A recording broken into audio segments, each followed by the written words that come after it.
तो दया धर्म का मूल है, पाप मूल अभिमान, तुलसी दया न छोड़िए जब जब तक घट में प्राण। और मूल ध्यान गुरु रूप है, मूल ध्यान गुरु रूप है, मूल पूजा गुरु पाओ, मूल मंत्र गुरु वचन है, मूल मोक्ष गुरु भाव। तो मूल ध्यान जो है गुरु का करना है, सबसे पहले गुरु का ध्यान करो, जिसने इतना सुंदर हमें सब कुछ दिया है।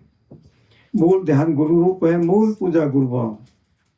तो गुरु तो कभी अपने चरणों में मथा भी टेकने नहीं देता, पूजा तो क्या कराएगा, लेकिन जो गुरु है, परमेश्वर है, उसके चरणों की पूजा बताई है।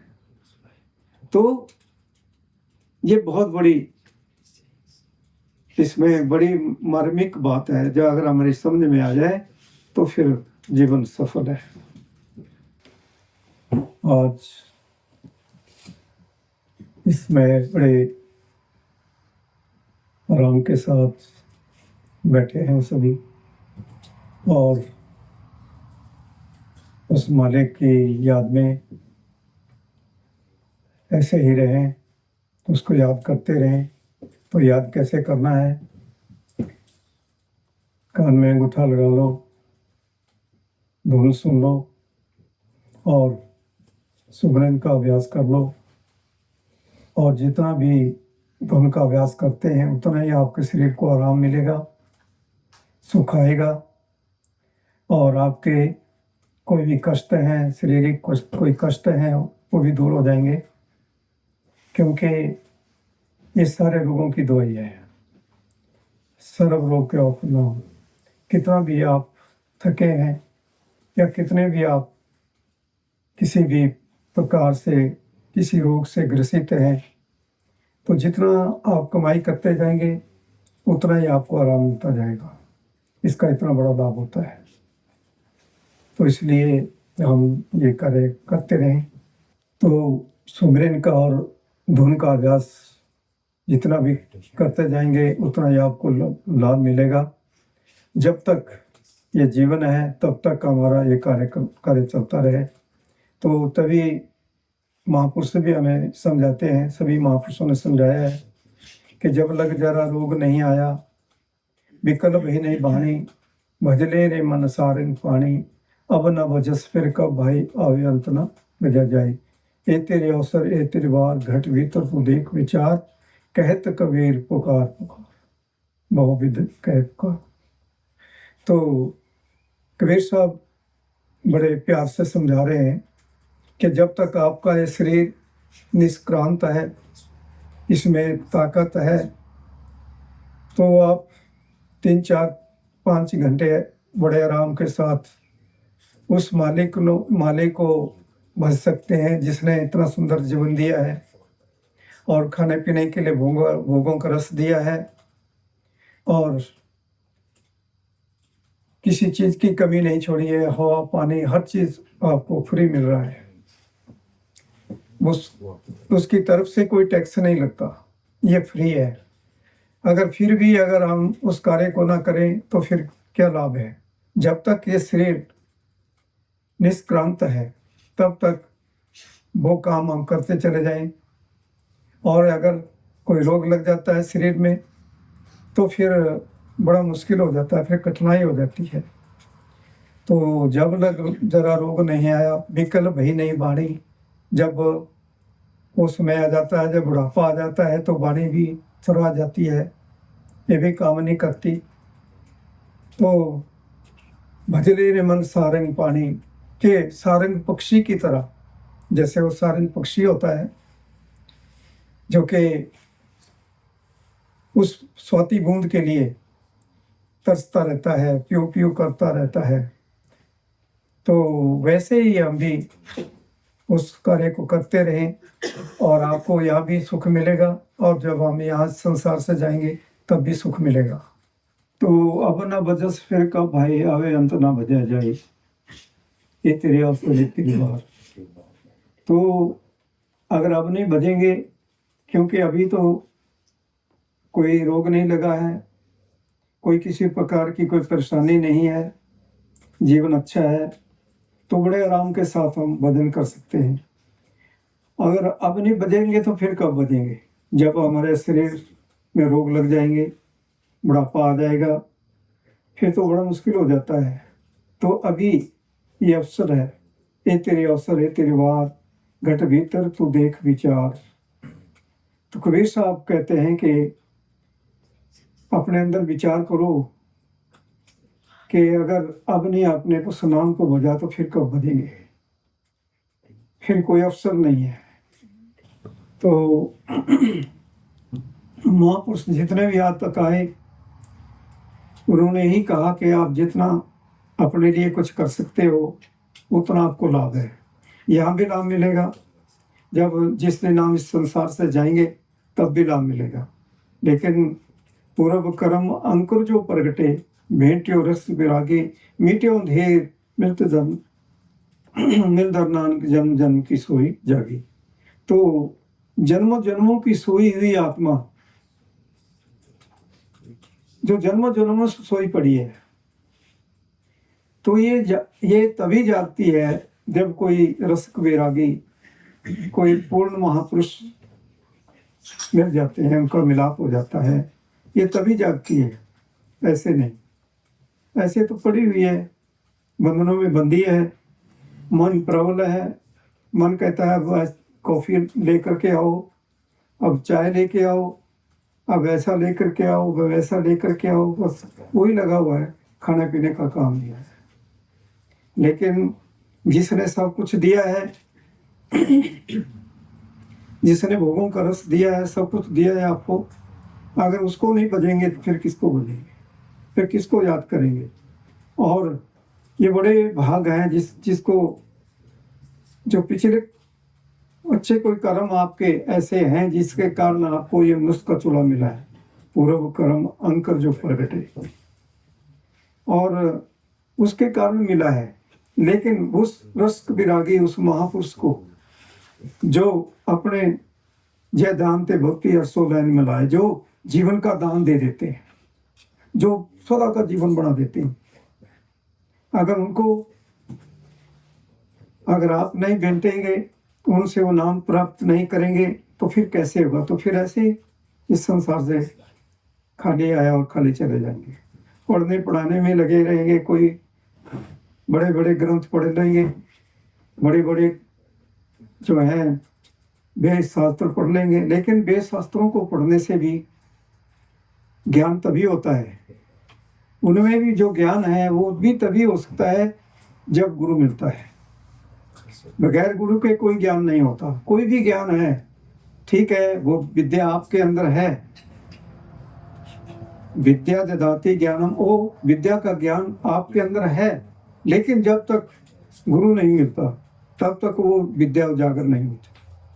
वो तब उजागर होती है जब गुरु मिल जाता है, ऐसे नहीं उजागर होती है।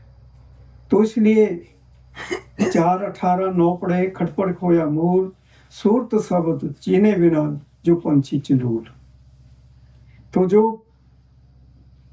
सूरत शब्द योग का अभ्यास नहीं करता उसको क्या कहा है? वो चिंडूल पक्षी की संज्ञा दी है उसको, कि चिंडूल पक्षी की तरह है जो पढ़ने में लगा है। जब तक गुरु नहीं मिला तो आप क्या पढ़ेंगे? आपको क्या पता है कि इसमें क्या लिखा है? आप नहीं समझ सकते। तो बिन गुरु दाते कोई ना पाए, जलख कोटि कर्म कमाए। बगैर गुरु के किसी को कुछ नहीं मिलता, चाहे जितने मर्जी कर्म धर्म करते चले जाओ, कुछ नहीं होता, कुछ नहीं बनता। तो वेद ग्रंथ गुरु हट है, जित लग भोजल पारो तारा, सतगुरु बाज न बूझिए जबर धरे गुरु तारा। तो जितने वेद शास्त्र हैं उसमें महापुरुषों का ज्ञान है, उसमें पूरा ज्ञान है। जो बाहरी ज्ञान है उसमें है कि आप ऐसे भजन करेंगे, ऐसा करना है, वैसा करना है, लेकिन जो तवज्जो है वो गुरु के पास है। जब तक गुरु आपको बताएगा नहीं, समझाएगा नहीं, तब तक उसका पता नहीं चलता। और फिर जब तक गुरु हमारे यहाँ तवज्जो नहीं देता तब तक आपको कुछ दिखेगा नहीं, आपको कुछ सुनेगा नहीं। जिस दिन गुरु थोड़ी सी तवज्जो को आभार देता है तो हमारी आंखें खुल जाती है, कानों के ऊपर जो काल ने मोहरें लगाई है वो भी उतर जाती है, सुनने के काबिल हो जाते हैं, देखने के काबिल हो जाते हैं। ये आंखें कुछ नहीं देख सकती, वो आंख है जो देखने वाली हमारी आंख है, जो सबको देखती है, जो खोल देते हैं और फिर हम हर चीज़ समझ सकते हैं, हर चीज़ पढ़ सकते हैं, तब हमें उस ज्ञान का पता चलता है। वो ज्ञान है, जितने धर्म ग्रंथ हैं उनमें वो ज्ञान है महापुरुषों का। वो अनमोल वचन है, एक एक वचन करोड़ करोड़ रुपए का है, बड़ा अनमोल है। लेकिन उसका लाभ हमें तभी प्राप्त होता है जब गुरु से हम दीक्षा प्राप्त कर लेते हैं, तभी उसका ज्ञान प्राप्त होता है, ऐसे पता नहीं चलता। लोग वेद में जो पढ़े, वो वेद में जो पढ़े, 5 नाग 10 खाए, जन्म जन्म दुख में रहे, रोए और चिल्लाए, जिन सतगुरु के वचन की करी नहीं प्रतीत, नहीं संगत करी संत की, वो रोए सिर पीट। तो बड़ी मार्मिक बात कह दी कि जो वेदों में पढ़ते हैं, बगैर गुरु के जो पढ़ते हैं, उनको क्या मिलता है? उनको कुछ नहीं मिलता। अंधे हैं, बहरे हैं, वो कुछ पढ़ नहीं सकते, सुन नहीं सकते। लोग वेद में जो पढ़े, 5 नाग 10 खाए, जो 5 डाकू हमारे अंदर बैठे हैं, काम है, क्रोध है, लोभ है, मोह है, अहंकार है, वही सब कुछ चट कर जाते हैं। अगर कुछ थोड़ा कुछ करते भी हैं, वही चट कर जाते हैं। 5 नाग 10 खाए, जन्म जन्म दुख में रहे, जन्मों जन्मों से फिर दुखों में ही है, पड़े रहेंगे, जन्मों जन्मांतरों के दुख लगे रहेंगे, जन्म जन्म दुख में रहे, रोए और चिल्लाए। लेकिन जिसने सतगुरु के वचनों को नहीं समझा, जिसने सतगुरु के वचन की प्रतीत नहीं की, वो क्या समझ सकता है? तो गुरु जो भी आपको बताता है वो फिर आपको पढ़ेंगे। जो महापुरुषों के वचन हैं वो अनमोल हैं, लेकिन वो जब आप पढ़ेंगे तभी पता चलेगा आपको उसका, ऐसे नहीं पता चलता। आप चाहे कितने भी आपने डिग्रियां कर ली है, उसका पता नहीं चलता। तो उसका पता तो तभी चलेगा जब गुरु आपको पढ़ाएगा, बताएगा, तभी चलता है। जिन गुरु के वचन की करी नहीं प्रतीत, नहीं संगत करी संत की, वो रोए सिर पीट पीट। फिर उसको बाद में सिर पीट पीट करके पछताना पड़ता है कि आए थे हरि मिलन को, बीच ही हटके चीत। आए तो परमात्मा से मिलने के लिए ये वक्त मिला था, लेकिन बीच में ही फंस गए, ऐसे फंसे रहे। तो फिर क्या कमाया? रहन गवाई खाए के, दिवस गवाया सोए। मेरा जैसा जन्म था कोडी बदले जाए, तो क्या फायदा हुआ उसका?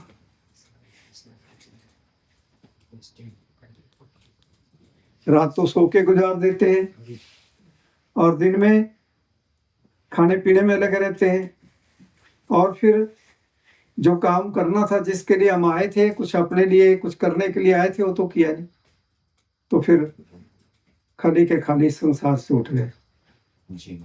तो पवित्र गुरु ग्रंथ साहब में भी समझा रहे हैं कि उत्तम श्लोक साध के वचन, जो संत महापुरुष होते हैं उनके वचन बड़े अनमोल होते हैं।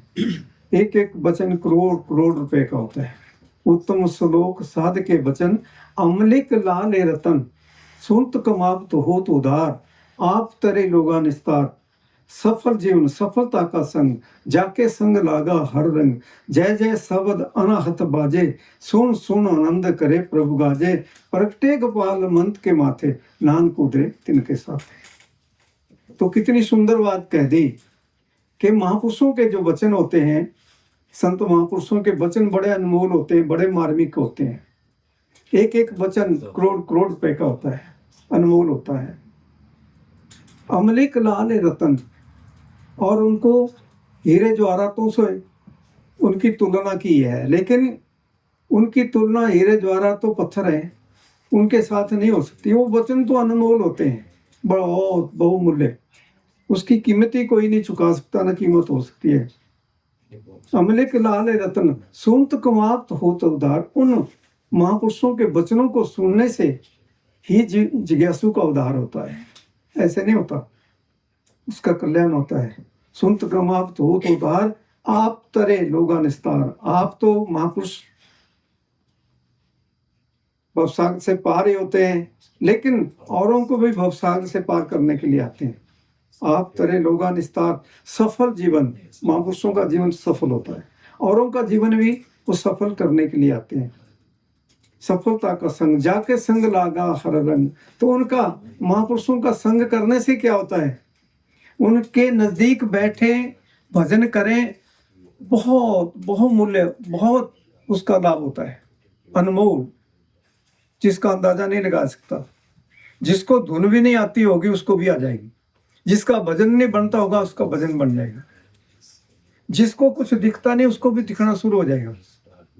उनके पास ऐसी किरणें होती है, ऐसा कुछ होता है। तो सुनत गुमात हो तो उदार आप तरे लोगा निस्तार। सफल जीवन सफलता का संग जाके संग लागा हर रंग। परमात्मा का रंग उनके साथ ही लगता है। जय जय शब्द अनाहत बाजे। तो वो शब्द तो सबके अंदर बज रहा है, लेकिन मोहरें लगी हैं कानों के ऊपर। सुन सुन आनंद करे प्रभु गाजे। तो उसको सुनने से वो मालिक, वो परमेश्वर यहाँ प्रकट हो जाता है, आपको दर्शन दे देता है यहाँ से, और इन उस आंख के द्वारा ही दर्शन होते हैं। तो सुन सुन आनंद करे प्रभु गाजे। तो फिर क्या रंग लगेगा आपको, क्या आनंद लगेगा, क्या आनंद लगेगा, लेकिन अभी वो आनंद नहीं लगा। जब वो शब्द प्रकट हो जाता है तो फिर वो आनंद है, वो आनंद है, इतने ही लवलीन हो जाएंगे आप, इतना आनंद मिलेगा आपको, इतने सुखी हो जाएंगे आप जिसका वर्णन नहीं। तो ये कहाँ से होता है, जब हम महापुरुषों के चरणों में बैठते हैं, उनके अनमोल वचन सुनते हैं, उनका संग करते हैं।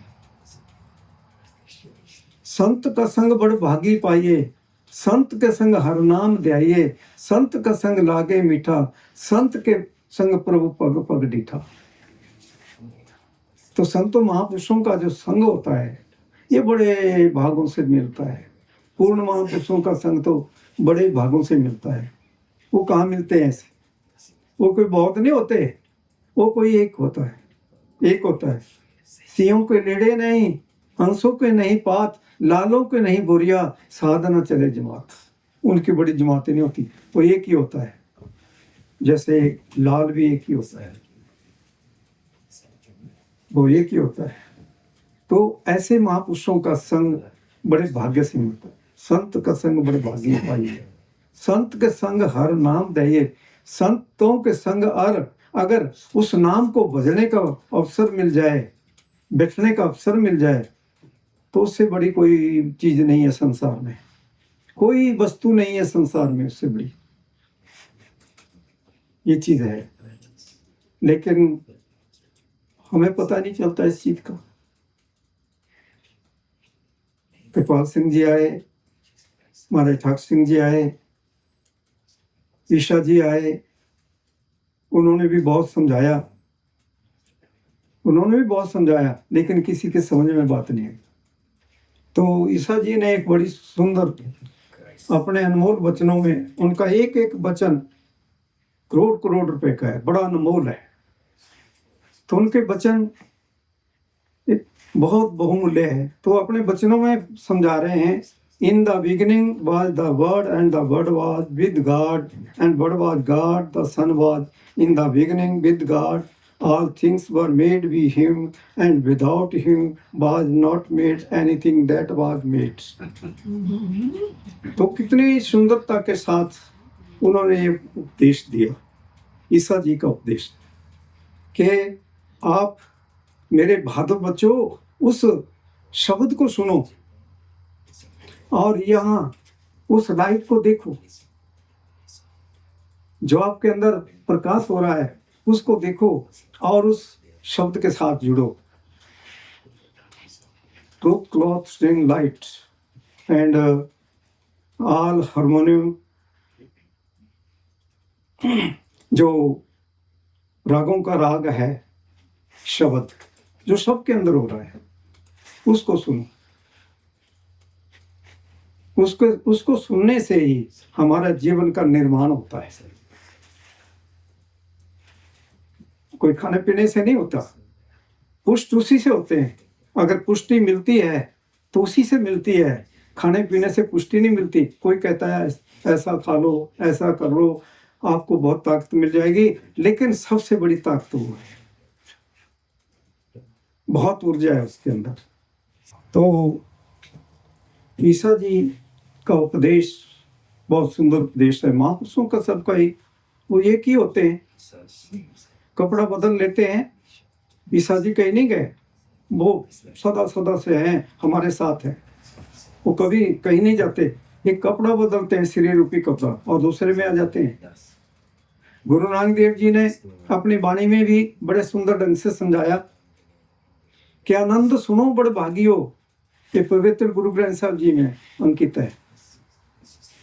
तो उन्होंने, उनके वचन बड़े अनमोल हैं, तो उन्होंने बड़े सुंदर ढंग से समझा दिया कि आनंद सुनो बड़ भागियो, सगल मनोरथ पूरे, पार ब्रह्म प्रभ पाया, उतरे सगल सूरे, दुख रोग संताप उतरे, सुनी सच्ची वाणी, संत साजन वैसर से पूरे गुप्त जान। तो वो हम कहाँ से जान सकते हैं?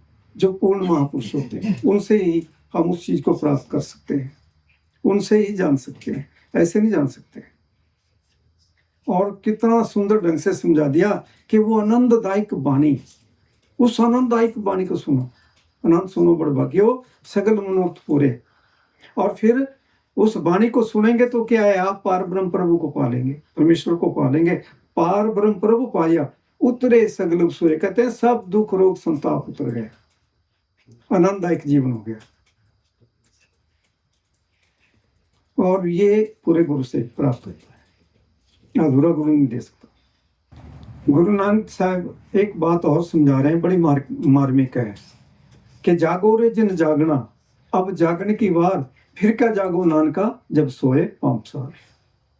अब जागने का वक्त है, फिर कब जागेंगे? जब सब कुछ छोड़ छाड़ करके संसार से चले जाएंगे। फिर कब जागेंगे? फिर नहीं जाग सकते। फिर तो पता नहीं कितने अरबों खरबों युगों तक फिर सड़ना पड़ेगा। तो तभी कहा है कि जागो रे जिन जागना, ये जागन की वार, फिर क्या जागो नानका, ये सोए पांच साल। तो अभी जागो, अभी जागने का अवसर है। जिनको नाम नहीं मिला वो नाम प्राप्त कर लें। आपका कोई भी है आपका प्यारा, उसको भी नाम दिलाओ, उसका एक को भी नाम दिला देना, बहुत पुण्य की बात है। एक को भी नरकों से बचा लेना, बहुत पुण्य की बात है। तो ये काम आप कर सकते हैं, इसका लाभ उठा सकते हैं। तो ईसा जी एक वही शब्द के विषय में समझा रहे हैं, बड़े मार्मिक ढंग से समझा रहे हैं कि listen to the secret sound, the real sound which is inside you, the one talks or speaks the real sound to himself, and he is the one who has made it all. कि उस वाणी को सुनो, उसको सुनने से आपका जीवन आनंददायक हो जाएगा, सुखदायक हो जाएगा। उस वाणी को सुनो, उसको पकड़ो। पूर्ण महापुरुषों ने यही उपदेश दिया है, सच्चाई को ही बयान किया है। वो झूठ नहीं बताते, झूठ से नहीं बांधते, वो सच्चाई के साथ बांधते हैं। तो जो मार्मिक महापुरुषों ने वचन कहे हैं, अगर उनके ऊपर अगर अमल कर लिया जाए तो जीवन अनमोल हो जाता है, अनमोल जीवन हो जाता है। तो क्या ऐसा जीवन हम बनाना नहीं चाहते? अगर ऐसा जीवन बनाना है तो अपने जीवन में से कुछ, अगर आपका 8 पैर का दिन रात होते हैं, एक पैर का 3 घंटे होते हैं, 24 घंटे की रात और दिन होते हैं। तो अगर 24 घंटे में से अगर हम, जिसने जान दी हुई है, जिसने जीवन दिया हुआ है, उसके लिए अगर हम 3-4 घंटे लगा लें, वो तो आपके लिए है, लेकिन नाम तो उसका है कि हाँ मेरे लिए आप करो। उनको क्या जरूरत है? उन्होंने तो संसार का भला करना है, उस चीज की जरूरत तो हमें है, आपको है, सबको है। तो उस चीज़ का लाभ हम उठा सकते हैं, ले सकते हैं। तो उन्होंने भी हमें यही कहा है कि उस शब्द के साथ जुड़ो, उस शब्द का अभ्यास करो, शब्द की कमाई करो। और वही महाराज साक्ष सिंह जी ने भी वही बात कही, महाराज कृपाल सिंह जी ने भी वही कहा, सावंत सिंह जी ने भी वही कहा, कबीर जी ने तो कमाल ही कर दिया, ईसा जी ने तो कोई कमी नहीं छोड़ी। लेकिन कमी हमारी है जो हम करते नहीं, कमी हमारी है। इस कारण हम दुखी हैं। संसार में जो दुख लगा हुआ है ये भूल के कारण है। सारा संसार भूला हुआ है और उस भूल में पड़ा हुआ है। और दुख आ गया तो दुख भोग लिया, सुख आ गया तो बहुत सुखी हो गए, दुख आता है तो फिर रोते भी हैं कि ये दुख मेरे लिए है। तो अगर हम कोई कर्म करते जाएंगे, कर्म करते जाएंगे, अगर उसका निवारण नहीं करेंगे तो दुख तो लगेगा। दुख कैसे कम हो सकता है? दुख तो तब कम होगा जब आप उसके लिए उसका कोई उपचार करेंगे। तो उसका उपचार ही है, सर्व रोग को औषध नाम, सारे रोगों की दवाई नाम है। तो जान दी है जिसने, जान दी है जिसने, नाम भी देगा वही। जान दी है जिसने, नाम भी देगा वही। जिसका इखलाक है उसी कर जाके, खुदा को भूल गए लोग, फिक्रे रोजी रोटी में, रिज़्क का ख्याल है जा का ख्याल नहीं। मोहम्मद साहब अपनी वाणी में समझा रहे हैं, कुरान शरीफ में है। तो वो कह रहे हैं कि जिसने जीवन दिया है आपको, इतना सुंदर जीवन दे दिया, बुद्धि दे दी, विवेक दे दिया, हाथ पांव काम करने के लिए दे दिए, सोचने समझने की स्मरण शक्ति दे दी, और वो विवेक शक्ति आपके अंदर रख दी जिसके द्वारा हम समझ सकते हैं, हर चीज को समझ सकते हैं। वो विवेक शक्ति केवल मात्र एक इंसान के अंदर है, पशु पक्षी में नहीं है, एक इंसान के अंदर है। अगर उस विवेक शक्ति का आप प्रयोग ना करें, उसका लाभ ना उठाएं, तो फिर पशु से और इंसान, पशु में और इंसान में क्या अंतर है? कोई अंतर नहीं रहा, फिर पशु तुल्य ही है। तो जिसने जीवन दिया है उसके नाम को जपना है, उसके नाम को ध्याना है, क्योंकि वो हमारा सच्चा पिता है। वो तो यही कहता है कि मेरे भादर बच्चों, आप ये इस चीज को प्रयोग करो और देखो, फिर आप अपना जीवन देखो, कितना आनंददायक जीवन हो जाएगा। को आपको कोई रोग नहीं आएगा, कोई दुख नहीं आएगा, कोई कष्ट नहीं आएगा। लेकिन वो करना नहीं चाहते। जान दिए जिसने, नाम भी देगा वही। जिसने जीवन दिया है, नाम भी वही देता है आपके अंदर। लेकिन वो फिर इस संसार में, इस माया के संसार में हमारे जैसा बन के इस संसार में आता है और नाम भी देता है। वो नाम भी देगा वही। जिसका इखलाक है उसी कर जाके है। खुदा को भूल गए लोग, फिक्रे रोजी की। तो सब भूले हुए, सब खाने पीने में मस्त है, सब भूले पड़े। और आप में वो योग्यता है, आपके अंदर वो बख्शिशें भरी पड़ी है। परमात्मा की परिपूर्ण सारी बख्शिशें आपके अंदर है। आप जैसे भी बनना चाहें वैसे बन सकते हैं, जैसे भी अपने आप को बनाना चाहें वैसे बन सकते हैं। आपको परिपूर्ण स्वतंत्रता दी हुई है उस मालिक ने।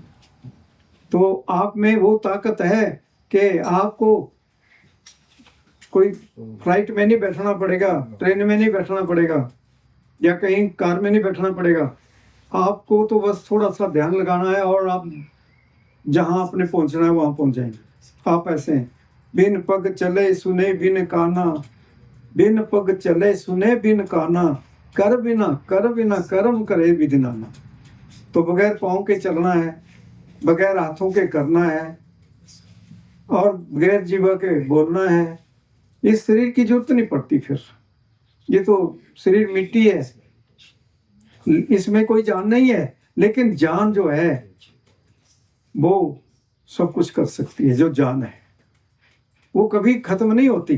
शरीर जो है खत्म हो जाता है, शरीर गिर जाता है, लेकिन वो तो परिपूर्ण है, पूरी ताकत है। वो आत्मा की जो ताकत है वो परिपूर्ण है। शब्द भेद बिन सतगुरु क्या कह जाना, मन इंद्री बस में नहीं तो काल चबाना। तो जब तक हमारी मन के ऊपर कंट्रोल नहीं होता, इंद्रियों के ऊपर अंकुश नहीं लगता, ये जो कुछ भी मांगती है बस वही चाहिए, वही चाहिए। लेकिन इनके ऊपर कंट्रोल करना पड़ता है। इनके ऊपर कंट्रोल करेंगे, नौदर ठाके दहावत रहे, दसवां निज गरवासा पाए, उथे अनहद शब्द बजे दिन राती, गुरुमती शब्द सुनावने। पवित्र गुरु ग्रंथ साहब जी की वाणी है, बड़े बहुत मार्मिक बात समझा दी कि अपने नौ द्वारों को बंद करो, नौदर ठाके नौ द्वारों को बंद करो और यहाँ ऊपर आ जाओ 10वें द्वार में। नौदर ठाके दहावत राय, 9 ठाके दहावत राय, 10वां निज गरवासा पाए, उथे अनहद शब्द बजन दिन राती। वहां पर वो बाजे बज रहे हैं, वो बाजे बज रहे हैं जिसका वर्णन नहीं है। इतनी कसिक है उसमें कि आत्मा ऐसे उड़ जाती है। और वो आनंद है उसके अंदर, जिस आनंद का तो इस संसार में वर्णन ही नहीं है, कर ही नहीं सकती, कि जीवा वर्णन नहीं कर सकती, वो आनंद है। तो ऐसे हैं आप, वो चीज आपके लिए है तो उसको कभी चखा, कभी देखा, उसका प्रयोग किया, कभी नहीं। तो 9 द्वारों को बंद करो और यहाँ आ जाओ ऊपर। 10वां निज गरवासा पाए, उथे अनहद शब्द बजे दिन राती, गुरुमती शब्द सुनावले। तो वो हम कैसे सुन सकते हैं? गुरु की कृपा से, गुरु की कृपा से ही सुन सकते हैं। और बहुत से पूछते हैं, बहुत लोग पूछ लेते हैं कि जी हम भजन करते हैं, कहाँ कितना फायदा होता है? अगर आप कहीं धार्मिक स्थान के ऊपर बैठते हैं तब भी थोड़ा फायदा होता है। अगर आप अपने कहीं एकांत में बैठ जाते हैं तब भी फायदा होता है। अगर आप सबसे जिसका कोई अंदाजा नहीं लगा जा सकता, वो फायदा कहाँ मिलता है? गुरु के पास बैठ करके। गुरु के पास अगर बैठ करके आप भजन करते हैं, उसका तो कोई वर्णन ही नहीं है कि उसका फायदा कितना होता है। ये चीज है। तो आप आए हैं, कितने आए हैं? तो आप आए हैं, आप उसका फायदा उठा रहे हैं।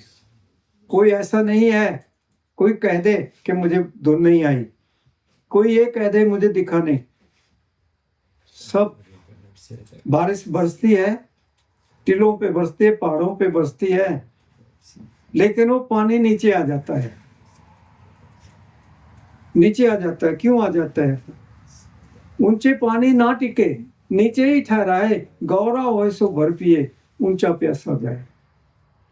तो अगर हमारे में कोई अहंकार है, कोई बड़ी वो ऐसी कोई बात है, तो फिर वो चीज आप में कैसे ठहरेगी? तो इसके लिए बड़ी विनम्रता चाहिए बहुत। Those how do not love can not know God। जब तक हमारे अंदर ऐसा भाव नहीं बनता कि सबके प्रति प्यार हो जाए, सबके हित लाभ के लिए हम काम करें, इसलिए जीवन है और किस लिए है? अपने लिए जीना, उसका क्या लाभ है? अपने लिए जिए तो जीना है क्या? लोभ स्वार्थ को त्यागो, यही है बंदगी, सत्य नीति धर्म पर सदा दृढ़ रहो। ये विनती है दास खेम सिंह की। तो दया करुणा अपनाते चलो, दया करुणा अपनाते चलो, बाहर आएगी आनंद की। तो अगर आपके अंदर जब तक दया का भाव नहीं आता, दूसरों के सहयोग के लिए आप तत्पर नहीं रहते, तब तक तो फिर बहुत दूरी की बात है, तब तक हम बहुत दूर पड़ेंगे। लेकिन जिस दिन ऐसी भावना आ जाएगी कि हमारा जीवन तो सीमित तो जीवन है, दूसरों के हित लाभ के लिए कुछ कार्य कर लें, दूसरों को सुखी कर लें। अगर आप दूसरों के सुख के लिए सोचते हो तो आपको तो सुख पहले ही मिल जाएगा, कुछ भी करने की जरूरत नहीं पड़ेगी आपको। तो एक छोटा सा वाक्य आता है, जिस वक्त सुदामा जो था वो चला कृष्ण के पास मिलने के लिए, जब वो पहुंचा तो कहने लगा कि महाराज मैंने सुना है कि आपकी माया बड़ी विकट है। माया माया कहते हैं, सभी माया माया कहते हैं कि माया तो आप कहते हैं कि मेरी माया से कोई छूट नहीं सकता, सभी माया के चुंगल में फंसे पड़े हैं। तो मैं तो समझता नहीं कि आपकी माया इतनी बड़ी है, मैं भी आपकी माया को जानना चाहता हूँ कि आपकी माया क्या है, कैसी है, मुझे भी बताओ जरा। कहते हैं पहले जलपान कर लो और फिर आपको बता देंगे कि माया क्या होती है। तो कहता नहीं महाराज, मैंने पहले माया को देखना है कि माया कैसी होती है, मैं देखना चाहता हूँ। मुझे कोई फर्क नहीं पड़ता, मेरे ऊपर कोई माया हावी नहीं हो सकती। कहते हैं कि देखो सुदामा, आप गलती कर रहे हो। कि नहीं महाराज, मैं देखना चाहता हूँ। तो कहते हैं ठीक है, चल पड़ो। तो चल पड़े। तो आगे नदी आती है बहुत बड़ी, तो उस नदी में कहते हैं कि अभी स्नान कर लेते हैं। तो कृष्ण अपना पीताम्बर जो है उसको उतारने लगा, एक बाजू उतारी, तो सुदामा ने डुबकी लगाई और फिर ऊपर आया तो देखा अभी दूसरी बाजू उतार रहा था, फिर डुबकी लगाई। तो फिर क्या देखता है कि वो कहीं चल रहे हैं, तो आगे बहुत बड़ा जंगल आता है। भगवान कृष्ण कहते हैं कि भाई अब थोड़ा आराम कर लेते हैं, और मेरे तो पेट में बहुत दर्द हो रहा है, कहीं से पानी लेकर के आओ, नहीं तो पता नहीं क्या हो जाएगा। तो कहता है महाराज मैं अभी पानी लेकर के आता हूँ आपको। तो चला गया। तो आगे एक बहुत बड़ी नदी आती है, बहुत पानी उसमें था। तो उसने देखा कि मेरे पास कोई पात्र तो है नहीं कोई जिसमें मैं पानी ले जाऊं।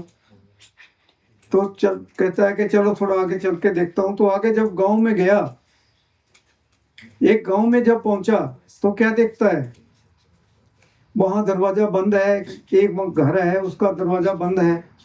तो उसने दरवाजे को थोड़ा खटखटाया, तो अंदर से एक बहुत सुंदर कन्या बाहर आई और उसके होश उड़ गए। तो वो कहने लगा, उस कन्या से कहने लगा कि मैं आपसे शादी करना चाहता हूँ, मैं आपसे शादी करना चाहता हूँ। तो उसने कहा, उस समय कुछ और थे।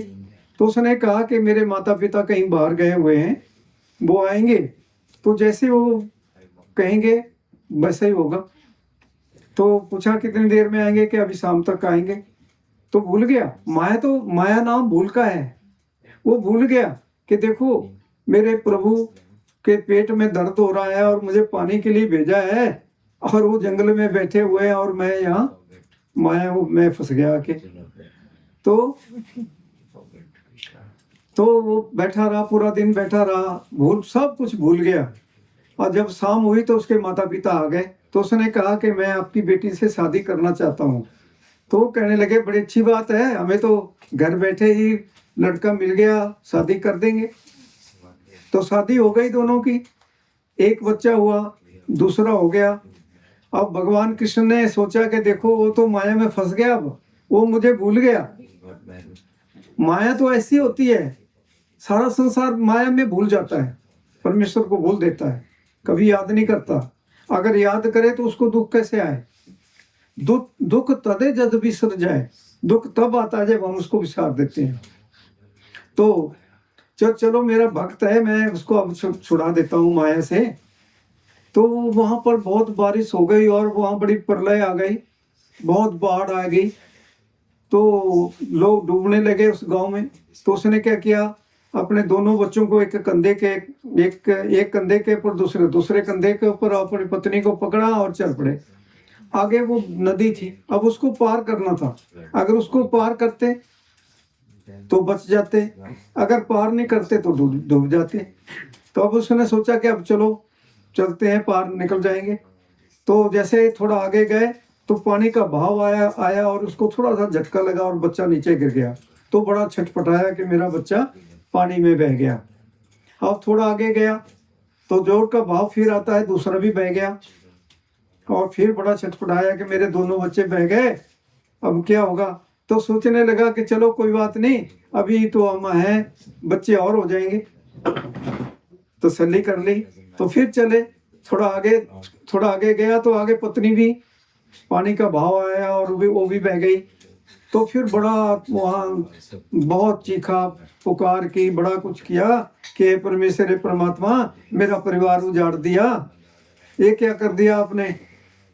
तो बड़ा इधर ढूंढा, उसको उधर ढूंढा, पानी में बड़ी डुबकियां लगाई, लेकिन कुछ भी हाथ नहीं आया, बस वही अकेला ही रह गया।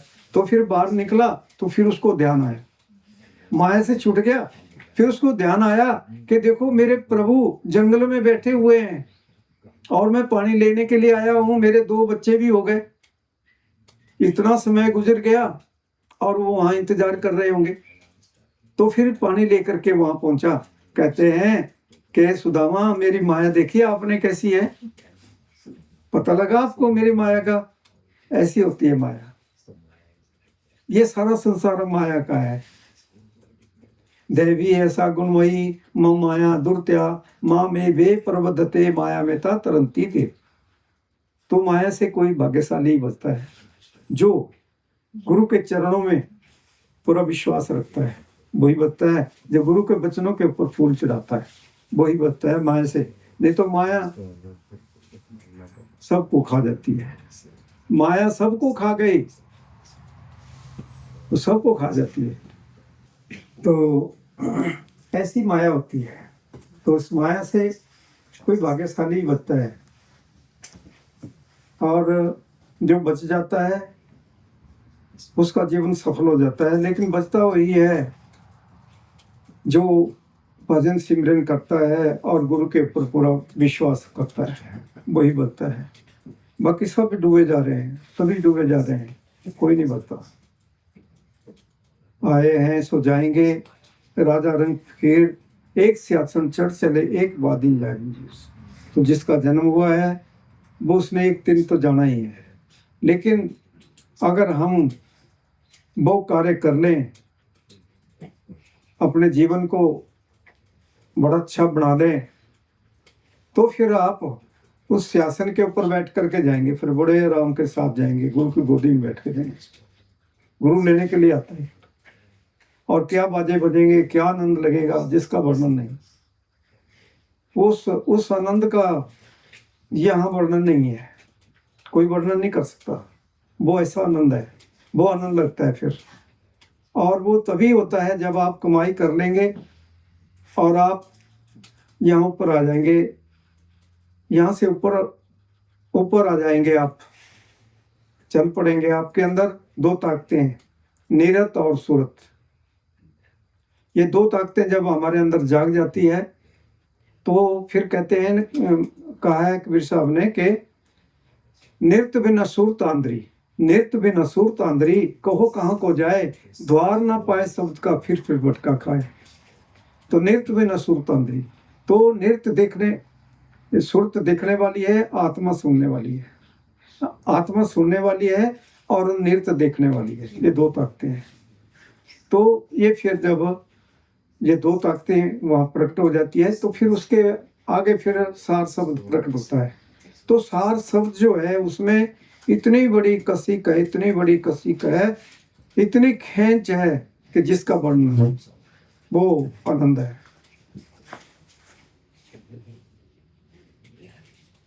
तो ऐसे हैं आप, ऐसा कुछ है आपके लिए, लेकिन कभी सोचा कि हम उस चीज को प्राप्त करें, उसके लिए बैठें और उस आनंद को प्राप्त करें। अगर आपने कोई छोटी मोटी फ्लाइट लेनी है या आपने चलो कोई चौपर खरीद लिया, चलो जी चल पड़ेंगे, अगर आपको ऐसे ही मिल जाए, उस जैसा तो कोई है नहीं, वैसे ही मिल जाए आपको, तो बैठे और जहां मर्जी पहुंच गए, जहां मर्जी पहुंच गए, तो फिर आप ऐसे हो जाएंगे। अगर वो आपने कमाई कर ली तो फिर आप ऐसे हो जाएंगे। ये कर सकते हैं, कोई ऐसी बात नहीं है। तो ऐसा कोई नहीं है कि जिसको भीखा भूखा कोई नहीं, सबकी गठरी लाल, गिरत खोलत देखत नहीं, इद विद भय कंकार। तो वो आपके गिरेबान के अंदर वो अनमोल हीरा आपको मिला हुआ है। तो मत कहते हैं कि इस जीवन के अंदर ही उसको खोज निकालना है, बाद में नहीं मिलेगा फिर आपको। इसी जीवन में हम उसकी तलाश कर लें। अगर वो मिल गया आपको तो आप इतने दुनिया के सबसे बड़े धनी हो गए, सारी दुनिया का सब कुछ आप में आ गया। तो अब दास आपसे यही कहेगा कि अब थोड़ी देर के लिए आप सभी आगे का बताएंगे आपको, तो थोड़ी देर के लिए अभी भजन का थोड़ा कर लें। जिस कार्य के लिए हम करने के लिए आए हैं वो करना चाहिए, वो थोड़ी देर कर लें और उसका लाभ ले लें। तो फिर उसके बाद फिर शाम का प्रोग्राम जो है फिर उसमें करेंगे। तो अब आगे का जो भी प्रोग्राम है वो आपको बता दें।